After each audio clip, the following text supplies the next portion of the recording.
నమస్తే, welcome to iDream. నేను మీ మాధురి. చిన్న పిల్లల నుంచి పెద్దవాళ్ల వరకు చాలా మందికి చిప్స్ తినే అలవాటు ఉంటుంది. వాటిలో రకరకాల ఫ్లేవర్స్ చిప్స్ ప్రియుల్ని నోరూరిస్తూ ఉంటాయి. అయితే గుజరాత్లో వెలుగు చూసిన ఈ ఘటన చిప్స్ ప్రియులకు షాక్నిచ్చేలా ఉంది. అది గుజరాత్లోని జామ్నగర్ ప్రాంతం. అక్కడ ఒక కస్టమర్ షాప్కు వెళ్ళి బాలాజీ వేఫర్స్ కంపెనీ తయారు చేసిన చిప్స్ ప్యాకెట్ కొన్నాడు. సాధారణంగా ప్యాకెట్లో ఆలూ చిప్స్ మాత్రమే ఉండాలి, కానీ అందులో ఓ చిన్న సైజు కప్ప కూడా ఉండటంతో షాక్ అయ్యాడు.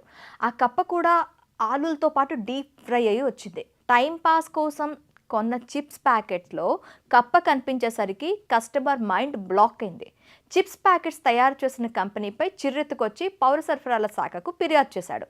ఆలు చిప్స్ ఉండాల్సిన ప్యాకెట్లో కప్ప ఉండడం ఏంటని అధికారులు విచారణకు ఆదేశించారు. ఆ కస్టమర్ చిప్స్ ప్యాకెట్ను పగలు ఓపెన్ చేశాడు కాబట్టి సరిపోయింది. అది ఏ చీకట్లోనూ తినడానికి ట్రై చేస్తుంటే ఆ చిప్స్తో పాటు కప్ప కూడా కడుపులోకి వెళ్ళిపోయేది.